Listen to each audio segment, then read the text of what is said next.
Eliza Cross was moments away from saying "I do" when Nathan, the husband she buried 9 years ago, walked through the crowd, alive, calm, and holding the hand of another man. No one knew his real name. Not even the man he was about to marry. In 2016, Nathan Cross was a man few truly noticed, but everyone respected. He lived a quiet, structured life in Flagstaff, Arizona, working as an IT technician at a local university. His life was predictable, safe, and deeply private. He wasn't the kind of man to stir attention. He paid his taxes on time, never missed work, and kept his circle of friends small. He had been married to Eliza for 4 years, and though their relationship seemed stable to outsiders, no one ever really knew what happened behind closed doors. To most, they were just a normal couple, trying to make ends meet. They didn't have children. They didn't host dinner parties. They simply existed, quietly, without drama. Then one morning in late September, Nathan left for a weekend hike in the Red Rock Canyon area. He packed light, a small backpack, some protein bars, water, and his old analog camera. Eliza said he'd done it before, short solo trips to clear his head. He'd always come back a little more relaxed, a little more himself. But this time, he didn't come back. When Sunday evening came and he hadn't returned, Eliza grew anxious. By Monday morning, she reported him missing. Search and rescue teams were dispatched immediately. The terrain was rugged, sun-scorched, and full of steep cliffs and winding paths. Helicopters scoured the landscape while volunteers combed the trails. After 2 days of searching, they found his backpack near the edge of a 300-foot drop. Inside were his ID, camera, and a trail map marked with a red circle around a narrow gagan path. A nearby rock bore a faint smear of blood. The search continued for another week. Cadaver dogs were brought in, but they found nothing. No body, no clothing, no tracks, just the bag, the blood, and silence. Given the location and the blood, authorities concluded he must have fallen and been swept away into a narrow ravine where recovery would be impossible. The area was known for sudden flash floods that could easily erase all traces of a fall. The case was ruled an accidental death. A tragic end for a man who lived so quietly. A few local papers ran short articles with headlines like "Hiker Presumed Dead in Canyon Fall." His death didn't spark national headlines, and by the following month, the world had moved on. Eliza was shattered. In the early days, she clung to the hope that maybe, just maybe, they were wrong. That maybe he'd walked off, dazed and injured, and would be found at a hospital, or wandering into town. But days turned into weeks, and the reality sank in. She held a private memorial with only a handful of guests. No open casket, no body to bury. Just an urn filled with sand from the canyon and a framed photo of the man she'd loved. Nathan's family was estranged. No one came forward to challenge the findings. Over the next year, Eliza filed the necessary paperwork. With no body recovered, Arizona required a 7-year waiting period to declare someone legally dead. But in special cases, like Nathan's, where death was considered highly probable, a court could make the declaration sooner. With the help of a local lawyer and the support of the sheriff's department, Nathan Cross was declared legally deceased just 10 months after his disappearance. No one questioned it. Why would they? What no one knew, what no one even considered, was that Nathan hadn't died that day. He hadn't fallen. He hadn't lost his footing or wandered off the trail. He'd left that backpack there deliberately, placing it in just the right spot to sell the illusion. The smear of blood had been planted. The trail map was marked not for his safety, but for theirs, to lead them away from where he was really going. He had vanished, yes, but it hadn't been an accident. It had been a plan, one crafted with precision, and for nearly a decade, no one would know the truth. In the years following Nathan's disappearance, Eliza Cross drifted through life in a state of quiet detachment. The home they had shared in Flagstaff no longer felt like a refuge. Every room was heavy with silence, thick with reminders of the man she had lost. She left his belongings untouched for months, afraid that moving them would sever the last fragile thread tying her to him. But as time passed, grief turned to fatigue. The uncertainty of his vanishing had left a wound that refused to close. A year after Nathan was declared legally dead, Eliza sold the house. She packed up what little she could bear to keep his old Polaroid camera, a favorite sweater, their wedding photo, and moved to Portland, Oregon. She said it was for a fresh start, but it was really to escape the looks of pity, the awkward questions, and the familiar streets that whispered his name at every corner. Olin was cloudy, quiet, and indifferent. It suited her mood perfectly. Eliza found work as a freelance photographer, mostly shooting weddings and local events. She had a good eye and an even better ability to blend into the background, capturing moments no one else noticed. Her art grew darker, more introspective. Clients called it moody and haunting. She called it honest. She avoided relationships, not because she didn't want love again, but because the thought of losing someone again was unbearable. Dates came and went, most of them forgettable, none of them permanent. It wasn't until 6 years later that someone truly held her attention. His name was Adrian Bell, a local art dealer with a sharp suit and a disarming laugh. He walked into her life during a gallery exhibition where her photos were being featured. He didn't just admire her work, he noticed the smallest things, the way she adjusted her camera strap when nervous, how her eyes lingered a moment too long on stormy skies. He didn't press her for details about her past. He simply existed beside her, patient and present. Their relationship moved slowly. Eliza was cautious, even guarded, but Adrian never pushed. He let her take the lead, always gentle, always kind. With time, her walls began to crack. They traveled together, laughed together, shared long quiet mornings with coffee and old jazz records. It was the first time in years she didn't wake up with a pit in her stomach. 2 years into their relationship, Adrian proposed.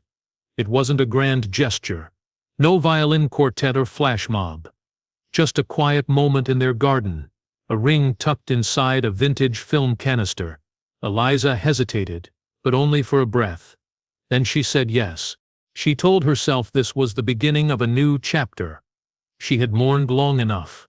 She had survived the worst thing that could happen to her. Or so she thought. The wedding was planned for late summer to a small ceremony, just close friends and a few family members. The venue was a private estate surrounded by tall evergreens, tucked away from the noise of the city. Eliza picked a simple white dress. Nothing extravagant, nothing too loud. She wanted the day to feel personal, meaningful, not like a replacement of something lost, but the start of something real. As the date approached, she began to feel something strange, not nerves, but a faint unease. She chalked it up to emotional baggage. After all, who wouldn't be haunted by memories of a husband declared dead under mysterious circumstances? She kept those thoughts locked away, hidden behind a carefully constructed smile. No one, not even Adrian, knew the full extent of her fears.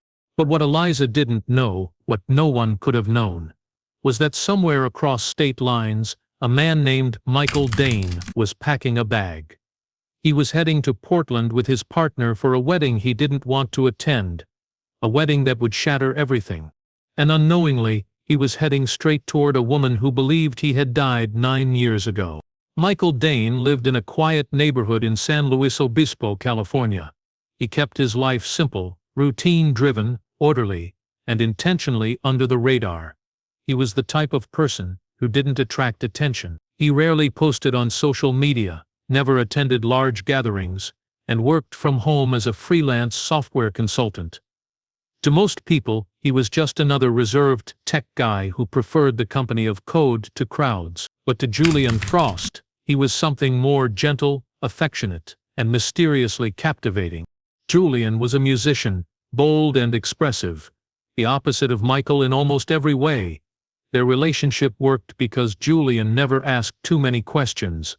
He accepted the shadows of Michael's past without challenge, assuming trauma or estrangement explained the missing pieces. In 6 years together, Julian had learned not to press. When he once asked why Michael didn't have any old photos, Michael had simply said he didn't keep things from before, that he preferred to live in the now, and Julian, in love and unafraid of ghosts, let it go. But there were moments, small flickering moments, when Julian noticed things that didn't quite add up. Michael had scars he never explained, habits that seemed oddly rehearsed, and a tendency to panic if unexpected visitors showed up. He kept documents in a locked drawer, never left mail lying around, and refused to fly. Always drove, always paid in cash when he could. At first, Julian thought it was just personality. Later he thought it might be fear. Now he wasn't sure. In early July 2025, they received a wedding invitation. It was from Adrian Bell, Julian's college friend, someone he hadn't seen in years. Adrian was getting married in Portland and had invited them to attend the ceremony. Julian was excited. He missed Adrian and thought it might be good for Michael to get away, maybe loosen up around people for once. When he told Michael, there was a noticeable hesitation, a pause that stretched a little too long. Michael said he wasn't sure. He had a lot of work. He didn't like big events. He didn't really know Adrian. But Julian, persistent and trusting, insisted. "It'll just be a weekend," he said. "We'll drive, stay in a quiet Airbnb. You don't even have to talk to anyone if you don't want to." After 2 days of silence, Michael agreed. The days leading up to the trip were tense, though Julian couldn't explain why. Michael packed lightly, almost nervously. He kept checking his phone, double-checking routes, printing maps despite owning a perfectly functional GPS. He seemed distracted, distant, as though he were preparing for something other than a wedding. They left early on a Thursday morning. The drive up the coast was scenic, beautiful even. But Michael barely looked out the window. His jaw was tight, his hands gripped the wheel a little too hard. Julian tried to break the tension with music and jokes, but Michael gave only hollow smiles. As they crossed into Oregon, something seemed to shift in him, a quiet anxiety settling deeper in his bones. That night they arrived in Portland and checked into a small cottage outside the city. Julian was excited to reconnect with Adrian and meet his fiancée, Eliza. He hadn't met her yet, but had seen photos. She looked elegant, reserved, almost familiar in some strange way. Michael barely reacted when Julian showed him her picture, just nodded and looked away. The next morning, Julian left early to help with wedding prep. Michael said he needed rest, said he'd meet him at the venue later. Alone in the cottage, Michael sat on the bed with his hands pressed against his face. The name Eliza echoed in his mind like a warning bell. He had seen the invitation, he had seen the name before, he had told himself it couldn't be her, but something inside him had known all along. And yet, he was going anyway.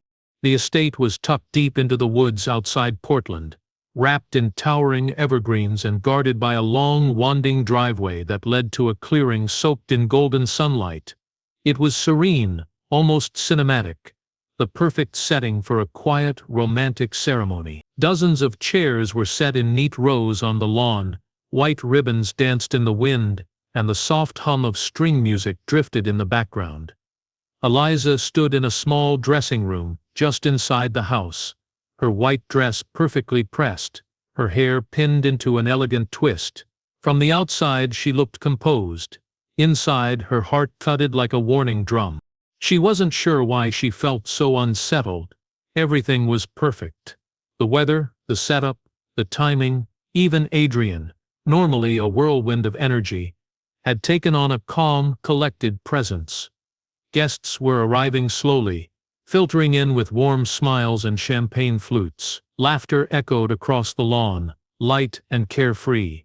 This was supposed to be the happiest day of her life. But something was off. She couldn't name it.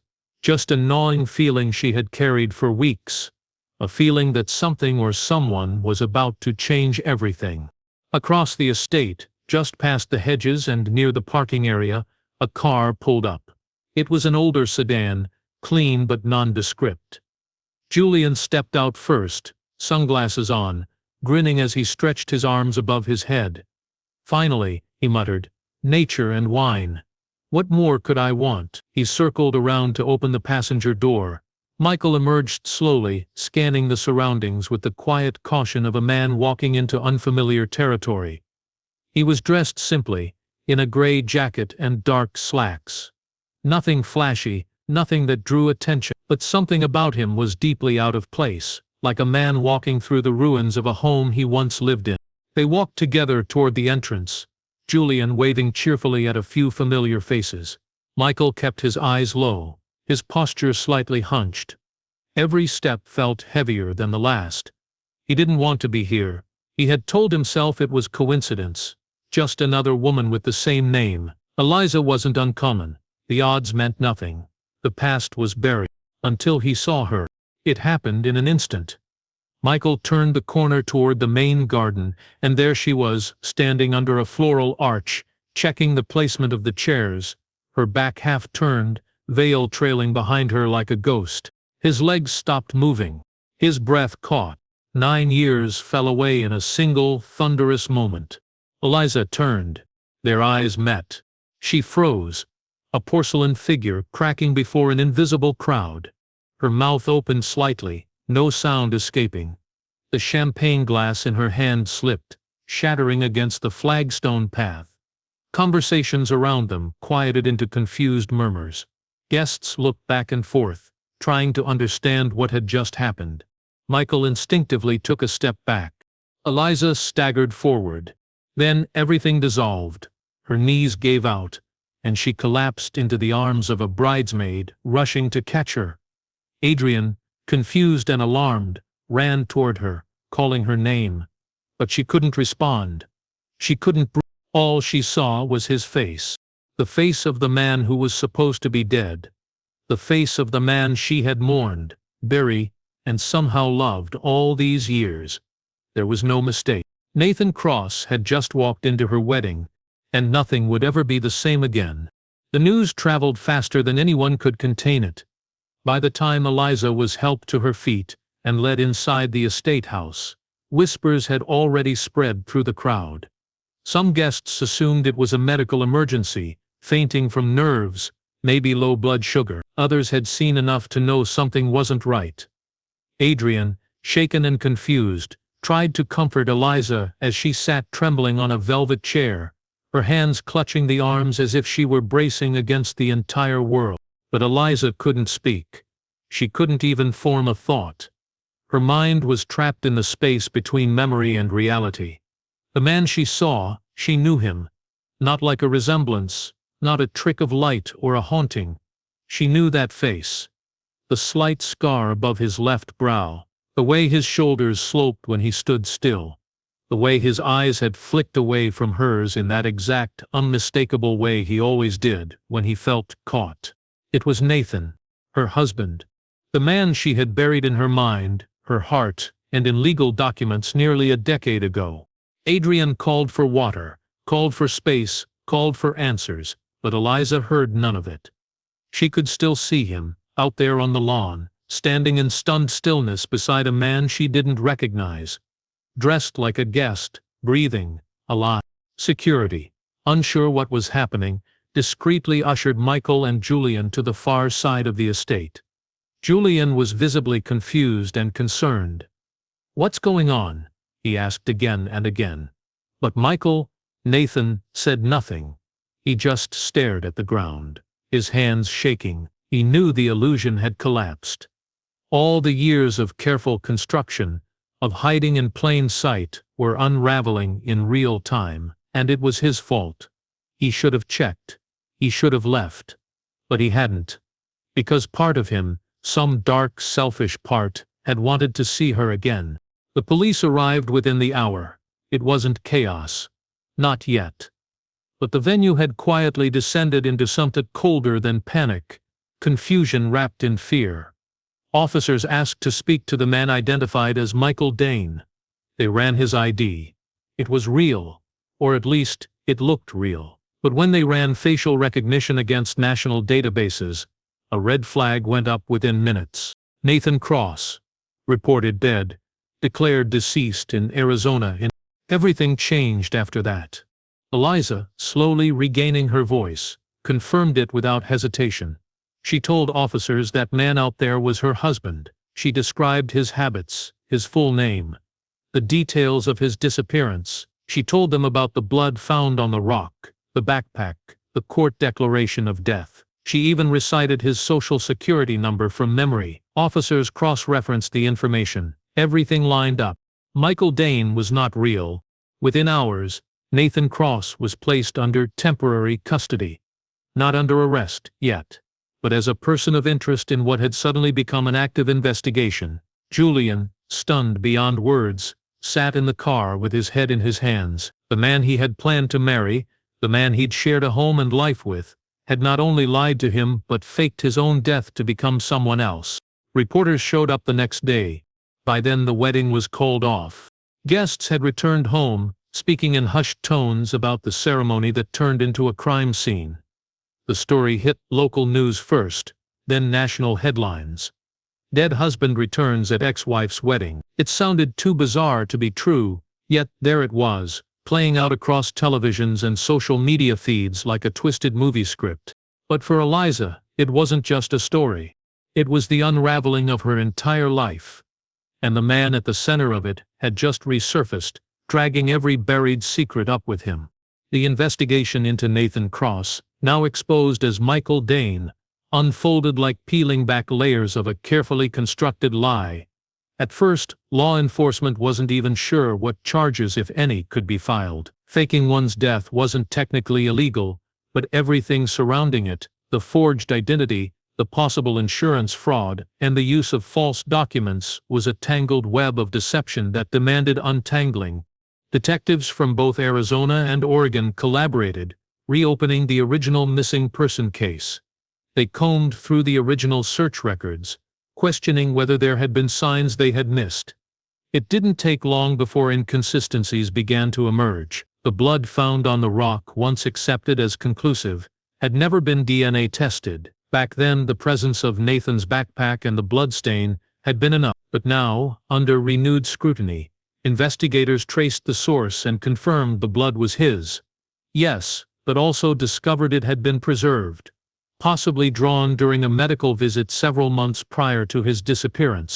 Eliza, meanwhile, was thrust into the center of a storm she never asked for. The media requests, the phone calls, the constant barrage of questions, everyone wanted her reaction.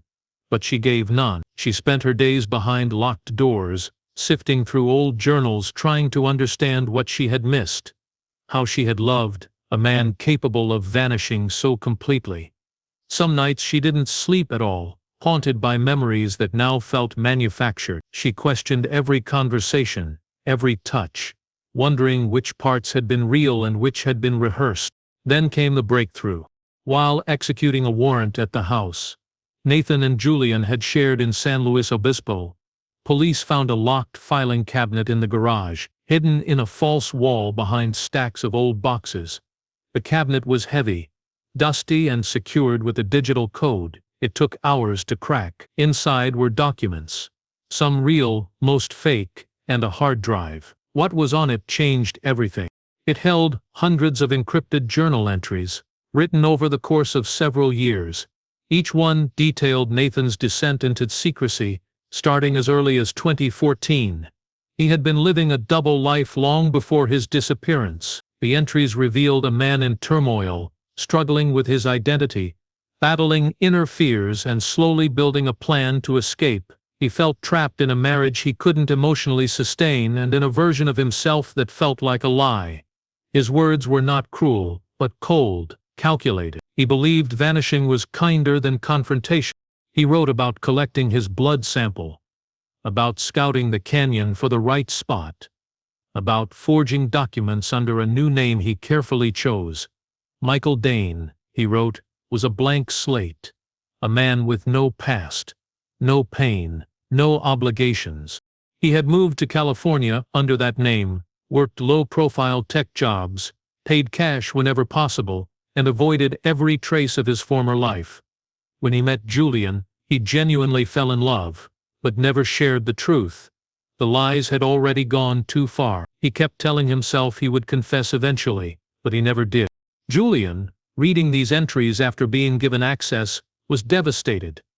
He realized the man he loved was real, but built on the foundation of someone else's pain, someone else's life. Eliza read them too, and though the entries gave her answers, they offered no closure. There was no apology, no remorse, only justification and fear. The truth, finally revealed, was more painful than the lie. Nathan hadn't just vanished. He had erased himself, piece by piece, until no one who loved him could find what was left. The legal storm that followed Nathan's reappearance was as complex as it was unprecedented. Prosecutors faced a web of gray areas.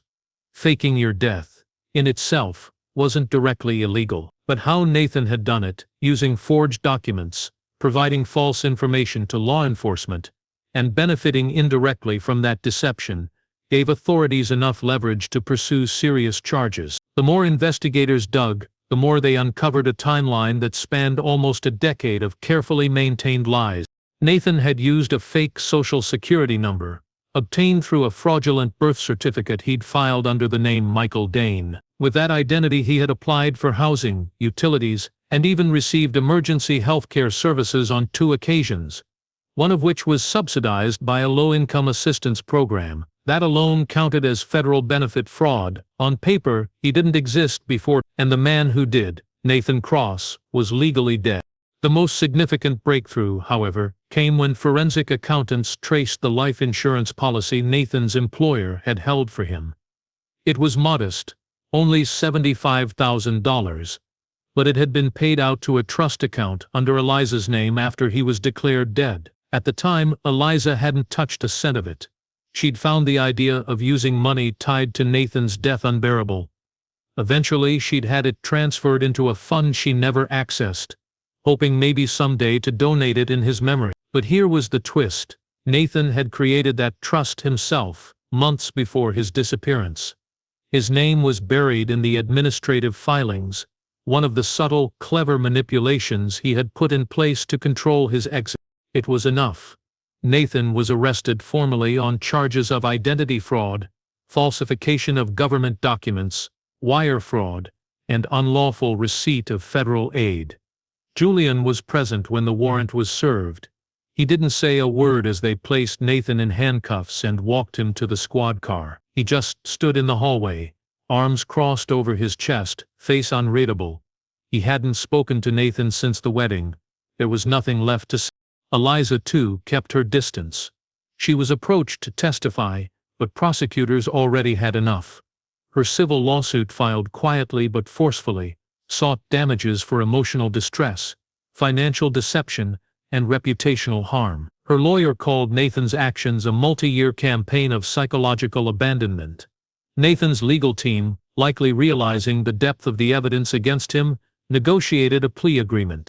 He was sentenced to 4 years in federal prison, with additional probation and restitution requirements after his release. The judge described his behavior as selfish, premeditated, and cowardly, stating that while personal identity struggles were human, the means by which Nathan had chosen to escape them were criminal. The courtroom was silent as the sentence was handed down. Nathan didn't cry. He didn't protest. He simply stood, his hands folded in front of him, as though waiting for the end of a story he already knew by heart. Julian left the courtroom before the sentencing was complete.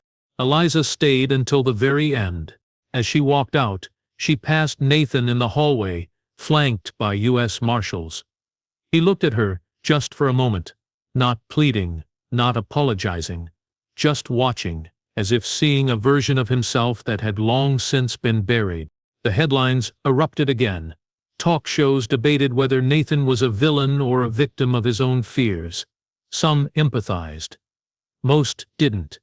In the court of public opinion, he was the man who shattered a wedding with a single glance, the husband who chose vanishing over honesty.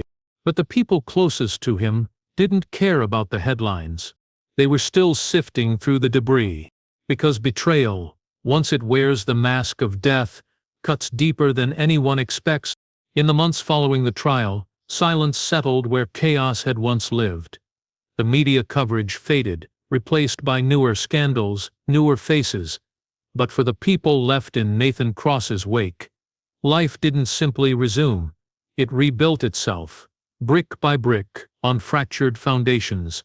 Eliza canceled the lease on the apartment she shared with Adrian and quietly moved to the coast. Not out of fear or shame, but necessity. The home they had created together had become haunted by echoes of the past, too many reminders of a future she never truly had. Though Adrian had stood by her in the aftermath of the wedding disaster, their relationship began to erode under the weight of unspoken trauma. Every touch felt heavier, every conversation carefully measured. They tried to salvage what was left, but both of them knew something fundamental had broken that day. 6 months after the trial, they parted ways. Eliza poured herself into her photography. Her work, once soft and sentimental, grew darker, sharper, full of deep contrasts and eerie silence. She began documenting forgotten places, abandoned houses, overgrown cemeteries, crumbling coastal towns. She said little to the people who hired her. She preferred it that way. The lens became her language, the only space where things made sense anymore. She published a photo series the following year called Widowlight. It was raw, chilling, and deeply personal. One image, an empty wedding dress hanging from a tree branch, circulated widely on social media. Offers came in from publishers. She refused most, but one, a small independent press, asked if she'd consider writing her story. She did. Her memoir, The Widow Who Wasn't, was released 2 years after Nathan's reappearance. It became an unexpected bestseller. Readers were drawn to its quiet heartbreak, and the stark truth it presented, that the most painful betrayals are not those done in anger, but those done in silence. The book didn't focus on Nathan's lies, it focused on the cost of believing in a ghost. Julian Frost, meanwhile, left California and moved to Prague. He stopped performing for a time, his music dulled by the weight of humiliation and confusion. The man he had loved, lived with, and planned to marry had never truly existed, at least, not in the way he thought. For months, Julian avoided people. He lived in a tiny flat, walked the cobbled streets alone, and spent his days staring out his window at the Vltava River. But pain, in its quiet way, eventually gave rise to creation. Julian returned to music, not the upbeat jazz he was once known for, but something darker, more atmospheric.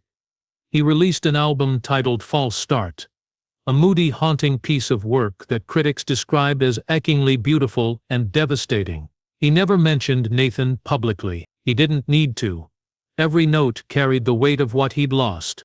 As for Nathan, he served his sentence in a low-security federal facility. He kept to himself, avoided conflict, and never requested visitors. He received a few letters in the first few months, mostly from strangers, some expressing pity, some rage. Then the letters stopped. No one came for him, no one waited.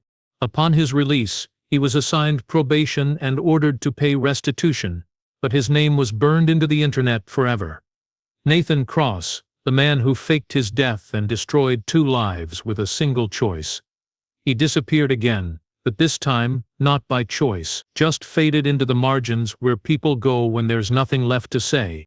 Eliza once said in an interview that the moment she saw him standing at her wedding was the most terrifying moment of her life. Not because he was dangerous, but because he had once been her entire world, and seeing him again made her realize just how fragile a world can be. Because sometimes, the dead don't stay buried. And sometimes, the truth is the cruelest kind of resurrection.